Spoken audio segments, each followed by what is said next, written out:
kun gani kamar yadda nace gani ya koriji, mun zo da ku ne domin ku tabbatar ma mutane duniya cewa wannan airport ta kai bagiran da yadda Allah za mu ce mu da yadda Allah mun samu airport Zamfara. Aiki yana cewa daidai kamar yadda kuka gani. Kun ga terminal building inda shi injiniyan da ke handling wannan ya ce kusan an cimma kashi 80, kuma zuwa ƙarshen February da control tower da fire station da terminal building za a kammala su. I repeat now, we have reached around 80% of the runway. As you see, the binder course is complete. We are working on the shoulder now and on the strip. When the shoulder is complete, we will resume. We will start with the wearing course to complete the runway. A wani mataki na nuna wa 'yan jarida halin da ake ciki a airport na GUSAU, wato filin jirgin nan da gwamnan jihar Zamfara Dr. Dauda Lawal yake ginawa a birnin GUSAU. A yau, ma'aikatar ayyuka ta jihar Zamfara karkashin jagorancin Honorable Lawal Barau Bungudu ta ziyarci wannan katafaren filin jirgi wanda ake ginawa tare da tawagar 'yan jaridu. A lokacin da baturen da ke kula da wannan aiki, injiniyoyi kenan suke yi ma shi kwamishinan bayani da kuma 'yan jarida, ya nuna irin yanda matakin aikin yake, inda a wani bangare na aikin ya kai matakin kashi 80 bisa 100 na kammalawa, wato terminal kenan, inda a nan ne ake sikirinin tantancewa na matafiya da za su tafi ta wannan filin jirgin. Haka kuma an nuna runway, wato inda jirgi ke sauka, anan ma an kai kashi 80 bisa 100 na kammalawa. Akwai wasu sassa da aka yi kashi 60, wasu kashi 50, duka na kammalawa na shi wannan aikin. Kwamishina Lawal Barau Bungudu ya bayyana gamsoshi na ganin yadda wannan aiki ke gudana, har ma ya albishir da cewa wani dan tsaikon da aka samu yana da alaka da cewar ba a samu biza daga kasar Canada ba, wanda wayansu abubuwa da za a sa a filin jirgin sai an je an gano su a kasar ta Canada, wanda kimanin wata 2 da rabi kenan da aka nemi ita wannan biza ba a sami ta ba. Amma ya ba da tabbacin cewa wannan filin jirgin zai kammala nan ba da jimawa ba. Waɗannan suna cikin kayayyaki da wurare da muka zazzagaya muka ganin mu idanunmu irin abubuwan da suka gudana ko kuma suke gudana a wannan filin jirgin. Tabbas aiki ya yi aiki, kuma ana ci gaba da gudanar da shi wannan aiki. An zagaya da kwamishinan sassa da dama na shi wannan filin jirgin, tun daga inda jirgin ke sauka da wurin saukar baki da kuma wurin tantancewa har da wurin kashe gobara. Nan kuma inda aka ƙara ne, wato inda motocin suke ci gaba da ayyuka, wanda a nan ne ake sa ran za a game da sauran inda jirgin ke sauka. Kuma an yi kilomita 3.5 na filin ko kuma na titin jirgin saman. Aiki dai ya kusan kammala, in ji Lawal Barau Bungudu. Kuma bayan wannan zagayen ya yi ma 'yan jaridu bayani, wanda shi ma dan kwangilar da su ma injiniyoyin sun ma 'yan jaridu bayani. Bari ba ku ga yadda wannan zagaye gudana, da fatar ai kallo lafiya. Kamar yadda nace gani ya koriji, mun zo da ku ne domin ku tabbatar ma mutane duniya cewa wannan airport ta kai bagiran da yadda Allah za mu ce mu da yadda Allah mun samu airport Zamfara. Aiki yana cewa daidai kamar yadda kuka gani. Kun ga terminal building inda shi injiniyan da ke handling wannan ya ce kusan an cimma kashi 80, kuma zuwa ƙarshen February da control tower da fire station da terminal building za a kammala su. Kuma shi injiniyan da ke kula da runway ya ba mu tabbaci, kun gani mun je da ku, ya ce runway insha Allah zuwa ƙarshen January za a kammala ta gaba daya. So alhamdulillah ni na gamsu da abin da na gani. Yawa honorable, kasancewar wannan filin jirgi mai girma gwamnatin jihar Zamfara ya yi shi domin amfanin al'ummar jihar Zamfara, me za ka ce game da haka? To, so da yawa za ka ga ko za ka ji 'yan adawa suna cewa ai gwamna bai zama don me zai zauna? Ya kawo wannan airport Zamfara ba wai don tashin jirgi na alfarma ba ne a ce ana daga ka hudu ana shiga jirgi. Ya kawo shi ne domin ya buɗe Zamfara.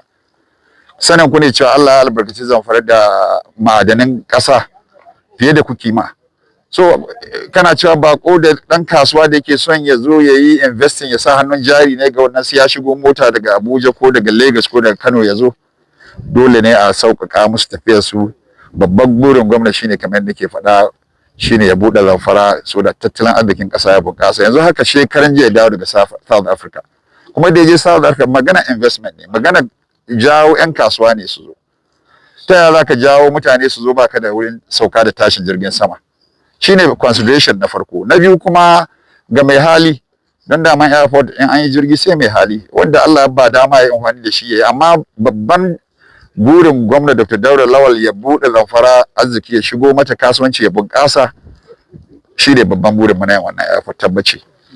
Kuma da yaushe ake tunanin za a kammala? Yadda Allah ka san kamar yadda nake faɗa, na faɗa da turanci, akwai wasu matsalolin da ba yin mu bane, yanayi da ya kawo haka. Yanzu haka da ba don rashin samun visa ba, da magana gada nake da muna batun tashi jibi zuwa Canada mu je mu gano wasu na'urorin wannan airport. Su tura sun ce ba za su saka su turo mana su ga jirgi ba sai an je an gwada su gaban mu. To amma yau wata 2 da rabi masa application na neman visa daga Canadian har yanzu ba mu samu ba. Lazon offices ɗin mu da ke Abuja suna kokari a bamu amma har yau ba mu. To kaga ko da an kare su masu airport sun kare nasu komi, akwai na'urorin da ba yiwa sai an sa su kamin jirgi ya sauka ya tashi. So da yadda Allah burin mu muna son cikin lokaci mafi karanci a kammala waɗannan abubuwan duka mu ma mu fara.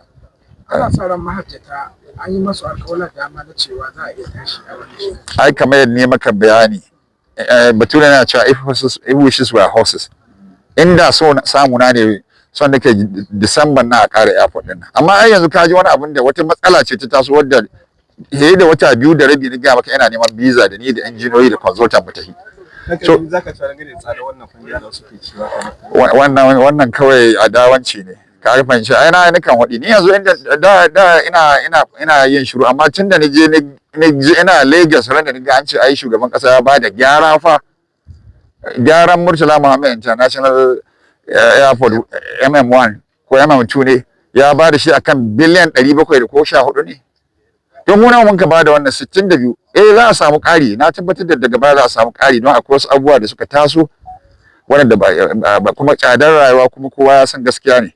Amma idan za a iya bada gina runway wanda na san wanda za a yi da ƙyar in za ta yin wannan wanda aka bada ga nan NMD za a ƙara guda runway, an bada ita kan biliyan 90 gwamnatin tarayya. So mu yan mai wannan adawanci ne ba wani abu ne, kuma shirye muke mu kare kanmu. Allah ya sani ba Dr. Dauda Lawal gwamna ne wanda yake matsa hannu ga lamurra irin wayannan, kuma babu kwaɗayi ga sa ido, saboda haka mu ma muna tare insha Allah. Now, Usman Aliyu, I work with JBI Technologies. We are the consultants of construction of GUSAU International Airport. Have you satisfied with the quality of this project? Yes, that is why we are here. Airport construction is not like an ordinary constructions. In each of aspect of work that is done here has to adhere to the standard provided by NCAA. So we are on ground making sure that all the work done here comply to that standard. Oh, can you tell us more about the facilities in this airport? Yes, we have gone around. We have seen that we have control tower, the terminal building, the fire stations, the runway, and other auxiliary structures who are yet to come up. Like we have the mosques, the clinics. Those ones we are right now we are designing them and we are going to incorporate them into the airport. We have the mosques, the clinic, the police stations, and the EOC. Those are the second phase of the constructions that we will soon commence. What are the challenges you encountered in the first phase of we look at the terrain we have. We look at the cover. The cover there initially it was supposed to be constructed at the 45 meters. But because of the terrain we find ourselves and the regulations provided by NCEA that for every 150 meters from the center of the runway on both sides of the runway, there shall not be open drain. The other has mandated us to extend the bus cover in both sides. These are most of the criteria we must address to it. Not just building an airport airport that will be approved for operations, and those regulations must be met. And also, we are also facing the unlawful access, unauthorized access to the site by men and animals from the neighboring communities around the airport, and the ministry are on top of it.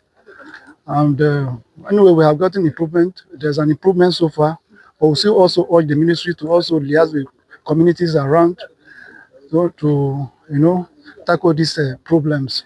And in their own option, they have come up with some modality to tackle these things, which my director will also throw light on that. I think The capacity of the airport after the completion, how many planes? I think the airport you see there can accommodate 6 airplanes. 6. Yes. Anytime. At the time, yes. Yeah.